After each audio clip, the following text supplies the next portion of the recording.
हे भगवान, 7 बज गए हैं। आज उठने में तो देर हो गई।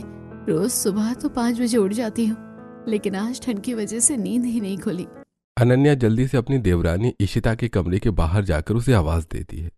अरे इशिता, जल्दी उठो, सुबह के 7 बज गए हैं। अभी माँ जी का फरमान आ जाएगा नाश्ता बनाने के लिए।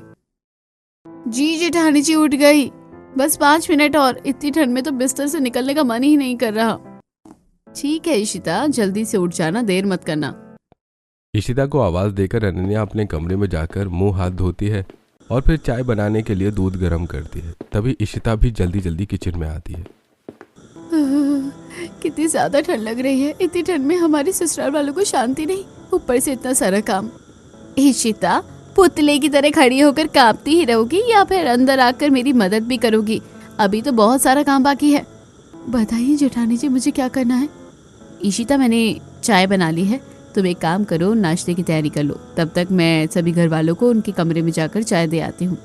अनन्या और इशिता के ससुराल वाले ठंड आते ही रजाई में घुसे रहते थे। उन्हें चाय तो कभी कभी नाश्ता भी उनके कमरे में ही पहुंचाना पड़ता था। अनन्या अपनी सास मोहिनी के कमरे में चाय देने जाती है। अच्छा हुआ बहू, जो तुम मेरी चाय कमरे में लेकर आ गई हो। बहुत जोरों की ठंड लग रही है, चाय पीकर थोड़ी गर्माहट मिलेगी। एक काम करना, मीरा के कमरे में भी चाय पहुंचा देना। अनन्या देखती है कि उसकी सास के कमरे में हर तरफ स्नैक्स के पैकेट फेंके हुए हैं। माँ जी, कमरे का ये हाल कैसे हो गया? अरे अनन्या बहू, तू तो जानती है मुझे रात में कुछ ना कुछ खाने की आदत है। कल रात को बहुत भूख लगी थी तो बस वही थोड़ा स्नैक खा लिया था। रात को भूख लगती है ऐसे बोल रही है जैसे रात में बिना खाए सोती है। कमरे का कितना बुरा हाल कर रखा है। अब झाड़ू लगाने में और भी मेहनत करनी पड़ेगी। सास को चाय देने के बाद अनन्या एक एक करके सारे परिवार वालों के कमरों में जाकर उन्हें चाय देती है। अनन्या देखती है कि उसके देवर करण के कमरे में कई सारे झूठे बर्तन रखे हुए हैं। देवर जी, आपके कमरे में ये झूठे बर्तन क्या कर रहे हैं? भाभी, वो क्या है ना, रात में मैं जब पढ़ाई कर रहा था तो मुझे बहुत भूख लग रही थी, तो मैंने केटल में पानी गर्म करके मैगी बनाकर खा ली थी। सॉरी भाभी। तुम ना करण बहुत बदमाश हो। पहले तंग करते हो फिर सॉरी बोलते हो। छोड़ो ये बातें, अब जल्दी चलो, चाय पी लो, ऑफिस भी तो जाना है। सभी घर वालों को चाय देने के बाद अनन्या किचन में आती है। इतने सारे लोगों को चाय देने में ही अच्छी खासी एक्सरसाइज हो जाती है। क्या बात कही है आपने जेठानी जी। वैसे मैंने आलू टमाटर की सब्जी बना दी है नाश्ते के लिए, आप पराठे बना दीजिएगा। चलो, ये तो तुमने अच्छा किया। मैं जल्दी से आटा गूंथ लेती हूँ और फिर पराठे बना दूंगी। इशिता और अनन्या दोनों मिलकर जल्दी से नाश्ता तैयार करती हैं। घड़ी में 10 बजे थे और सारे परिवार वाले नाश्ता करने के लिए डाइनिंग टेबल पर आ जाते हैं। अरे मछली पोता बहू, ओ इशिता बेटा, जल्दी से नाश्ता लेकर आओ। बहुत ठंड लग रही है, नाश्ता करके धूप में बैठूंगी। हाँ दादी जी, बस लेकर आ रही हूँ, 2 मिनट। दादी जी, ये लीजिए, नाश्ता आ गया है, आप जल्दी से नाश्ता कर लीजिए। अनन्या और इशिता सभी को नाश्ता देती है और सभी नाश्ता खाकर अपने अपने कमरे में चले जाते हैं। दादी सास और मोहिनी जी छत पर जाती हैं और छत पर बैठकर धूप सेकती हैं। हाँ, हमारी सास का कितना अच्छा है, खाना खाया और चल दी। कम से कम अपने झूठे बर्तन तो सिंक में रख दे, ये काम भी मुझे ही करना पड़ता है।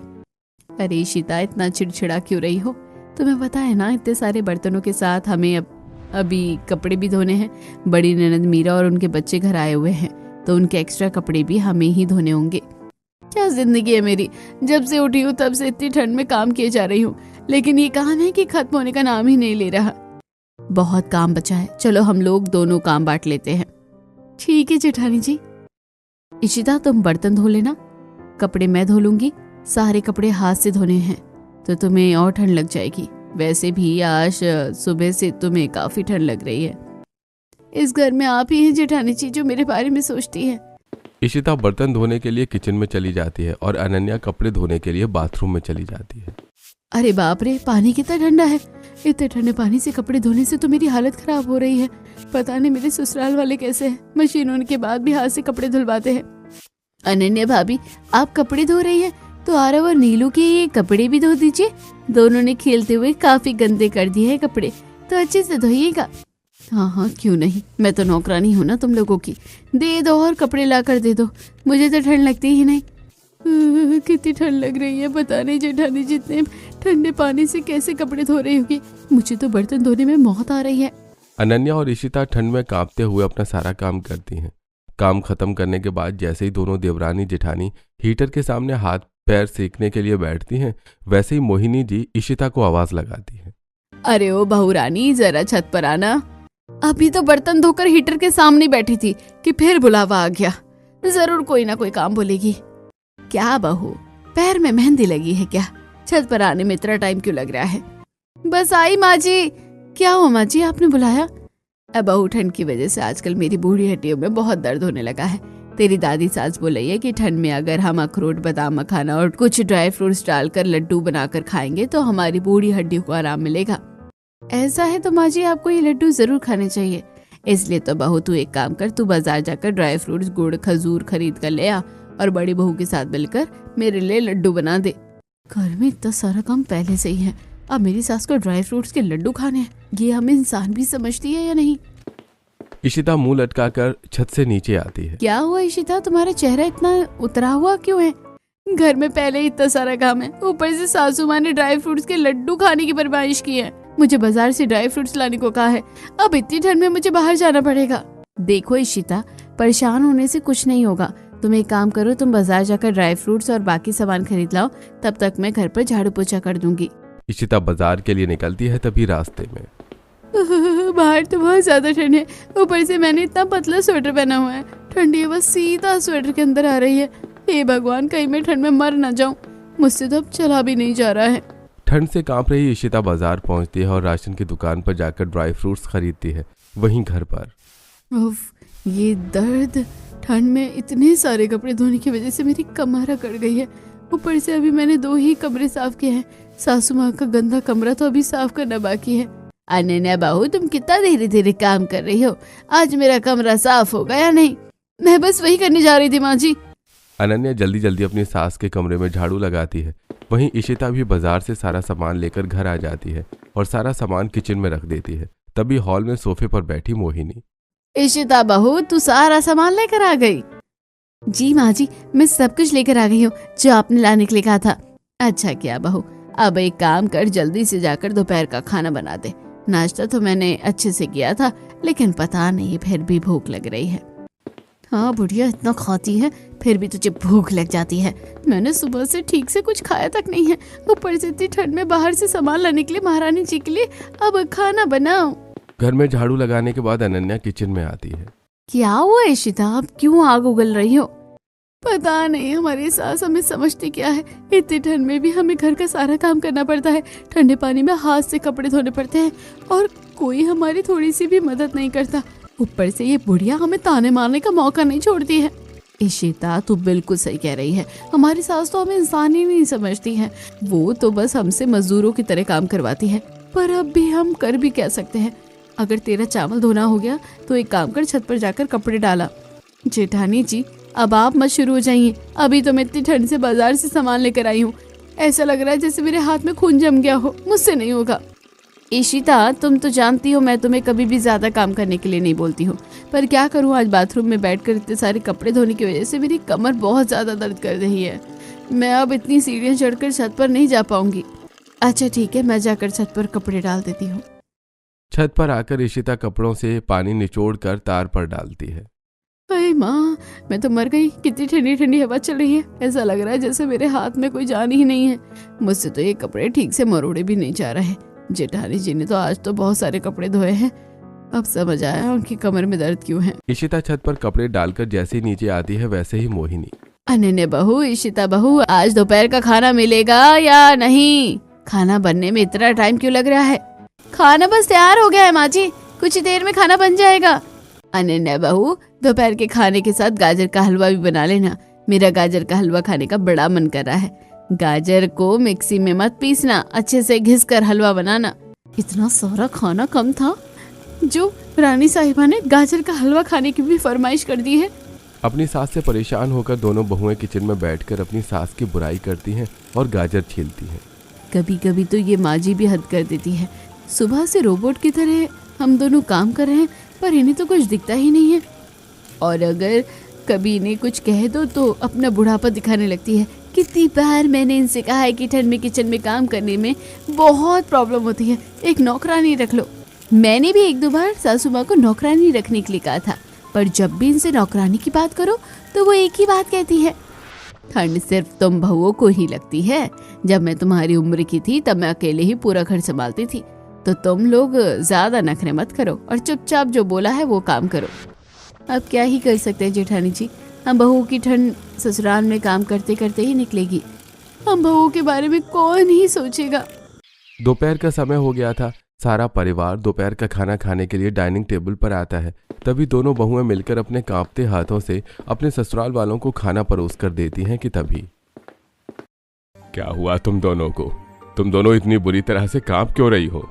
हम लोग सुबह से इतनी ठंड में ठंडे पानी से काम कर रहे हैं, इसलिए हमारी हालत थोड़ी खराब हो गई है। मोहिनी देखो बहू की कैसी हालत हो गई है। अरे बहू को ठंड में काम करने में इतनी दिक्कत होती है, क्या हम घर पर नौकरानी नहीं रख सकते? अशोक मोहिनी को नौकरानी रखने के लिए काफी कहते हैं, लेकिन तभी अशोक जी, हर बहू को ठंड में अपने ससुराल में इतना ही काम करना पड़ता है। अब जब मैं बहू थी तो अकेले ठंड में सारा काम घर का संभाल लेती थी। ये तो फिर भी 2 लोग हैं, इन्हें काम करने में इतनी दिक्कत क्यों हो रही है? हम लोग कोई नौकरानी नहीं रखेंगे। अरे तुमसे बातों में कोई जीत ही नहीं सकता है, जो करना है करो। लेकिन मुझे तुम्हें एक बात बतानी थी। हाँ अशोक जी बताइए ना, क्या बात है? मैंने अपने छोटे बेटे करण के लिए एक लड़की पसंद की है। वो मेरे दोस्त की बेटी है, बहुत ही शांत और सुशील स्वभाव की लड़की है। मुझे यकीन है वो हमारे घर को अच्छी तरह से संभाल लेगी। अगर ऐसा है तो एक काम करते हैं, हम लोग लड़की को एक बार देख लेते हैं। अगले दिन घर के सभी लोग छोटे बेटे करण के लिए लड़की देखने के लिए जाते हैं, लेकिन मोहिनी जी, बहू तुम लोग घर की बड़ी हो, तुम लोग घर पर ही रहो, रात के खाने की तैयारी करो। मेरा मेथी का पराठा, मटर आलू की सब्जी, चटनी खाने का बहुत मन कर रहा है, तो ये सारा खाना बना देना। हाँ बुढ़िया, क्यों नहीं, हमें तो यहाँ कहीं बाहर जाना ही नहीं है, हम तो नौकरानी है ना, सारा दिन घर और किचन का काम ही करते रहेंगे। ठीक है माँ जी, आप लोग जाइए, हम लोग सारा काम कर देंगे। हे भगवान, मुझे तो समझ ही नहीं आता कि हमारी सास को ठंड में इतना अलग अलग तरह का खाना खाने का क्यों मन करता है। खाती वो है और हालत हमारी खराब होती है। तुम सही बोल रही हो, एक के बाद एक खाने की फरमाइश हमारे सामने ऐसे सुनाती है जैसे खाना तो चुटकी में बन जाता है, कोई मेहनत ही नहीं करनी पड़ती है। किचन में इशिता और अनन्या ठंड में परेशान होकर रात का डिनर बनाती हैं। वहीं लड़की वालों के घर में मोहिनी जी और पूरे परिवार को अशोक जी के दोस्त की बेटी काव्या पसंद आ जाती है। और फिर कुछ दिनों में करण और काव्या की शादी होती है। शादी के अगले दिन सुबह 6 बजे।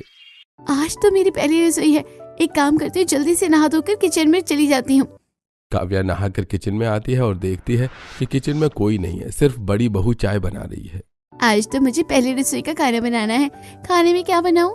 मेरी सास और दादी सास का है जेठानी जी। काव्या, वो लोग तो अभी सो रहे हैं, वो लोग सुबह 9 बजे से पहले नहीं उठते हैं, वो 9 बजे उठेंगे, तभी वो तुम्हें पहली रसोई में क्या बनाना है बताएंगे। ये कैसी बात हुई? मैंने अपनी पहली रसोई के लिए इतनी सुबह सुबह ठंडे पानी में से नहाया है, लेकिन यहाँ मेरी सास तो घोड़े बेच के सो रही है। काव्या, यहाँ नाश्ता सभी लोग 11 बजे करते हैं, और तुम एक काम करो, मैंने चाय बना दी है, तुम भी हमारे साथ चाय पी लो। काव्या और अनन्या बात कर ही रही होती हैं कि किचन में इशिता भी आ जाती है। तीनों बहुएं अपनी चाय लेकर सोफे पर बैठकर चाय का मजा लेती हैं और एक दूसरे से बातें करके काफी हंसी मजाक करती हैं। सुबह 9 बजे। काव्या, ओ काव्या, नाश्ते की तैयारी नहीं हुई? आज तुम्हारी पहली रसोई है, सुबह का नाश्ता क्या दोपहर में देने का इरादा है? नहीं माँ जी, मैं तो आपके उठने का ही इंतजार कर रही थी। अच्छा, तो अपनी पहली रसोई में क्या बनाओगी? माँ जी, आप जो बोलेंगी वो बना दूंगी। तब तो बहू तुम मटर की पूरी और आलू की सब्जी बना देना, उसके साथ सूजी का हलवा और जलेबी भी बना देना। हमारे घर वालों को मीठा खाने का बड़ा शौक है, और तुम्हारी बड़ी ननद को तो जलेबी बहुत ही पसंद है।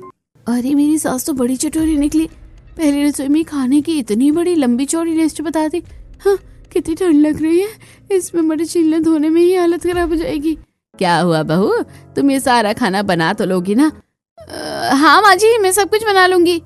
काव्या देखती है कि उसकी सास बिस्तर पर बैठे बैठे बिना मुंह हाथ धोए मूंगफली और स्नैक्स खा रही है और पैकेट को जमीन पर फेंक रही है। उसे यह सब कुछ बड़ा अजीब लगता है, लेकिन वो कुछ कहती नहीं है, बल्कि किचन में जाकर काम करने लगती है। चलो अच्छा है, आज इतनी ठंड में हमें खाना नहीं बनाना पड़ेगा। एक दिन के लिए ही सही, पर आज खाना बनाने से छुटकारा मिला। चलो इशिता, एक काम करते हैं, जब तक काव्या किचन में खाना बना रही है तब तक हम दोनों घर में झाड़ू पोछा कर लेते हैं। क्या जेठानी जी, आज भी झाड़ू पोछा हमें ही करना पड़ेगा? हाँ मेरी प्यारी देवरानी जी, काम तो हम दोनों को ही करना पड़ेगा, तो जल्दी जल्दी हाथ पैर चलाओ और फटाफट तुम झाड़ू लगा दो। यार पूरे घर में झाड़ू मारते मारते तो मेरी कमर की बैंड बच जाएगी। ऊपर से सासू माँ का रूम तो कुछ ज्यादा ही गंदा रहता है, वहां तो झाड़ू लगाने का मन ही नहीं करता है। ये सब सोचते हुए इशिता घर में झाड़ू लगाती है, वहीं अनन्या अपने रूम में पोछा लगाना शुरू करती है। अभी उसे पूरा घर पहुंचना था, वहीं काव्या अकेले ही किचन में सारा नाश्ता बनाती है। हे भगवान, पानी कितना ठंडा है। इतने ठंडे पानी में पोछे को बार बार धोकर घर में पोछे इतने ठंडे पानी में पोछे को बार बार धोकर घर पोछने में तो मेरी हालत खराब ही हो रही है। मेरे हाथ में तो मानो जैसे खून जम गया है। अभी तो सिर्फ मैंने अपना कमरा पोछा है, अभी तो दादी सास, मेरे सास ससुर, ननद, देवर सबके कमरे बाकी है। पता नहीं सारा काम कैसे होगा। अरे यार, आज पहली रसोई में ही मेरी सास ने मुझे इतना सारा काम दे दिया है। मैंने तो कभी इतना सारा खाना एक साथ नहीं बनाया था। ऊपर से इनका किचन कितना ठंडा है, मुझसे तो यहाँ खड़ा भी नहीं हुआ जा रहा। ठंड में परेशान तीनों बहुएं अपना अपना काम खत्म करती हैं। काव्या सभी को नाश्ता परोसती है और सभी बड़े प्यार से नाश्ता करते हैं। इस तरह काव्या की पहली रसोई हो जाती है और तीनों बहुएं अपने काम खत्म करके छत पर धूप सेकने के लिए जाती हैं। छत पर पहले से बैठी मोहिनी, तुम लोग यहाँ क्या कर रही हो? दोपहर का खाना शाम को बनाने का इरादा है क्या? नहीं माँ जी, हम तो बस सारा काम करके धूप सेकने के लिए आए थे। हम जा रहे हैं दोपहर के खाने की तैयारी करने। तीनों बहुएं छत से नीचे उतरती हैं और सोचती हैं, हमारी सास कितनी जालिम है। सुबह से हम बहुएं इतनी ठंड में घर का सारा काम कर रही हैं, लेकिन इन्होंने हमें 2 मिनट भी छत पर बैठने नहीं दिया। ये बुढ़िया कभी भी अपनी हरकतों से बाज नहीं आएगी। अपने बेटे और बेटियों को तो ये हीटर में बैठाती है, लेकिन हम बहुओं से रोबोट की तरह काम करवाती है। मेरी सास कितनी अजीब है। एक तो सुबह से ठंडे पानी में किचन में काम कर रही हूँ और उन्होंने मुझे धूप पे बैठने ही नहीं दिया, जबकि खुद तो नाश्ता करने के बाद यहीं बैठी हुई है। तीनों बहुएं मन ही मन अपनी सास की बुराई करती हैं और फिर अपने अपने काम पर लग जाती हैं। कुछ दिन ऐसे ही बीत जाते हैं। फिर एक दिन, बहू आज बहुत ही ज्यादा ठंड है, एक काम करना, आज मुझे दोपहर का खाना मेरे कमरे में ही ला कर दे देना। सिर्फ मेरा ही नहीं, बाकी परिवार वालों का भी खाना उनके कमरे में ही दे आना। ठीक है माँ जी, मैं सबका खाना उनके कमरे में पहुँचा दूंगी। तीनों बहुएं मिलकर पहले दोपहर का खाना बनाती हैं और छोटी बहू काव्या सभी को उनके कमरे में जाकर खाना देती है। काव्या जब अपनी नंद मीरा के रूम में जाती है तो, कैसी ननद है मेरी, खुद तो रजाई में दुबक कर बैठी हुई है और बच्चों को बदमाशी करने के लिए छोड़ दिया है। मामी मामी, मुझे मैगी खानी है, बना दीजिए ना। बेटा दोपहर में मैगी नहीं खाते हैं, देखो मैं तुम्हारे लिए कितना अच्छा खाना बना कर लाई हूँ। कितना टेस्टी खाना है, ये खाना खाओ। नहीं मामी, मुझे मैगी खानी है, तो मतलब मैगी खानी है। काव्या, तुम्हारा भांजा बहुत जिद्दी है, एक काम करो, उसके लिए मैगी बना कर ला दो। दीदी, मुझे अभी बाकी घर वालों को भी उनके रूम में जाकर खाना पहुंचाना है। आप एक काम कीजिए ना, आप ही आरव के लिए मैगी बना दीजिए। क्या अब मायके में आकर भी मुझे काम करना पड़ेगा? तो 3 भाभी को क्या फायदा? काव्या समझ जाती है कि उसकी नंद उसकी कोई मदद नहीं करने वाली है। वो किचन में जाकर खुद ही आरव, विहान और नीलू के लिए मैगी बनाने लगती है। तभी, अरे आज कोई मुझे खाना ला कर देगा या नहीं? घर में 3 बहुएं हैं और तीनों कामचोर हैं। माँ जी, काव्या सबके लिए खाना लेकर उनके रूम में जा रही थी, लेकिन तभी मीरा दीदी ने आरव के लिए उसे मैगी बनाने को कह दिया, इसलिए खाना लाने में थोड़ा लेट हो गया। तो मेरे नाती को जो खाना है उसे बना कर दो। तुम लोग थोड़ा जल्दी जल्दी काम क्या करो, बड़ी सुस्त हो तुम। पता नहीं मेरी सास कैसी है, इन्हें बहू के अलावा हर किसी की परेशानी दिखती है। इन्होंने तो हम बहुओं का जीना दुश्वार करके रखा है। इस घर में मैं अब काम कर करके थक चुकी हूँ, तंग आ चुकी हूँ। तीनों बहुएं किचन में होती हैं और अपनी सास की काफी बुराई करती हैं। पोता बहू अनन्या, जल्दी यहाँ आओ। क्या हुआ दादी जी? तुम्हारे ससुर जी बाजार से लहसुन, पत्ता, मिर्च खरीद कर लाए हैं। एक काम करो, जल्दी से जाकर इनका अचार लगा दो। घर में ऐसे ही सभी लोग तीनों बहुओं से काम करवाते हैं। एक दिन काव्या को उसकी माँ का फोन आता है। माँ, आपने कैसे घर में मेरी शादी कर दी है? मेरी सास तो बिल्कुल पागल है। इतनी ठंड में हम बहुओं से रोबोट की तरह काम करवाती है और मेरी ननद के तो नखरे ही खत्म नहीं होते हैं। काव्या बेटा, ससुराल में हर लड़की को काम करना पड़ता है, जल्दी तुम्हें इन सब चीजों की आदत हो जाएगी। तीनों बहुएं अब सारा दिन काम करके परेशान और चिड़चिड़ी रहने लगी थी। एक दिन सुबह, अनन्या जल्दी उठो और मेरे कपड़े प्रेस कर दो, मुझे मीटिंग में जाना है। सारा दिन तो मैं काम करती रहती हूँ, कम से कम सुबह तो मुझे सोने दीजिए, कुछ काम खुद भी कर लीजिए। ये हाल सिर्फ अनन्या का नहीं बल्कि इशिता और काव्या का भी था। जब उनके पति कभी कभी उन्हें किसी न किसी काम से सुबह जल्दी उठा देते तो वो ऐसे ही गुस्सा हो जाती थी। इन तीनों बहुओं की ठंड अब ससुराल में काम करते हुए ही निकलती है। तीनों बहुएं समझ गई थी कि उनके ससुराल में कोई उनकी मदद नहीं करेगा, इसीलिए तीनों बहुएं आपस में बात करके काम को ऐसे बांटती हैं कि तीनों को ही हीटर के सामने बैठने का टाइम मिल जाता है, जिससे उन्हें अब ठंड में थोड़ा आराम मिलने लगा था। सच में मुझे तो कभी लगा ही नहीं था कि मैं इस ठंड में अपने ससुराल में कभी हीटर के सामने बैठ पाऊंगी, लेकिन जेठानी जी और छोटी देवरानी जी की वजह से मुझे हीटर में बैठने का थोड़ा सा टाइम मिल गया। जेठानी जी, मैंने दोपहर का खाना बना दिया है, रात का खाना आप बना दीजिएगा, तब मैं भी थोड़ा आराम कर लूंगी। ठीक है देवरानी जी, मैं सारा खाना बना दूंगी। वैसे भी आपने और इशिता ने सुबह चाय से लेकर झाड़ू पोछा सब कुछ किया है, तो अब आप आराम कीजिए, मैं सारा काम कर दूंगी। बहुओं को इस तरह काम बांटकर हीटर के सामने बैठे देखकर चतुर मोहिनी अक्सर उन्हें परेशान करती थी। इशिता, जल्दी कमरे में आना। फिर से बुला लिया इस बुढ़िया ने, ये मुझे कभी भी शांति से हीटर के सामने नहीं बैठने देती है। क्या हो माँ जी, आपने बुलाया? देख ना बहुआ, सुबह से ही मेरे पैरों में दर्द हो रहा है। एक काम कर, जाकर सरसों के तेल में लहसुन, अजवाइन, मेथी दाना, लौंग डालकर गर्म करके ले आ और उसे मेरे पैरों में मालिश कर देना। हाँ बुढ़िया, तुझे तो बैठे बैठे पैरों में और पूरे शरीर में दर्द होता है, हम तो इंसान है ही नहीं, हमें तो दर्द होता ही नहीं है। महारानी जी के लिए तेल गर्म करके लाना पड़ेगा, क्या मुसीबत है। इशिता मुंह बनाकर किचन में जाती है और मोहिनी ने जैसा कहा था उसी तरह से तेल पकाती है। तेल पकाने के बाद वो अपनी सास के कमरे में जाती है और उनके पैरों की मालिश करती है। कितना आराम मिल रहा है, तू कितनी अच्छी बहू है, मेरा कितना ख्याल रखती है। मोहिनी इशिता से अपने पैर दबवा ही रही होती है कि तभी उसे कॉल आता है और पता चलता है कि उसकी छोटी बेटी रिया हॉस्पिटल में भर्ती है। मोहिनी जी और पूरा परिवार भागते हुए हॉस्पिटल जाते हैं। हॉस्पिटल पहुंचकर क्या हुआ है मेरी बेटी को? वो हॉस्पिटल में क्यों भर्ती है? डॉक्टर, कोई बड़ी बात तो नहीं है ना? वो इतनी बीमार क्यों है? मेरी बेटी के ससुराल वाले कितने बुरे लोग हैं, इतनी ठंड में भी बेचारी से इतना ज्यादा काम करवाते हैं। देखो मेरे बच्चे की क्या हालत कर दी है उन लोगों ने, बेचारी हॉस्पिटल के बेड पर पड़ी है। देखिए, आपकी बेटी को बहुत ज्यादा ठंड लग गई है।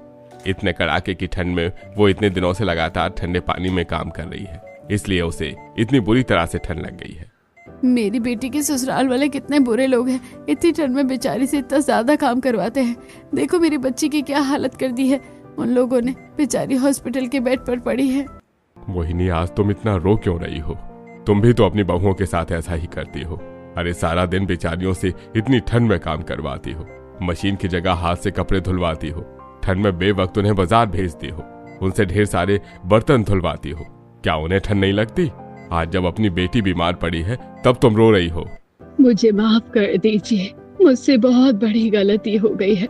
आज के बाद मैं कभी अपनी बहुओं को परेशान नहीं करूंगी, घर में काम करने के लिए नौकरानी भी रख लूंगी।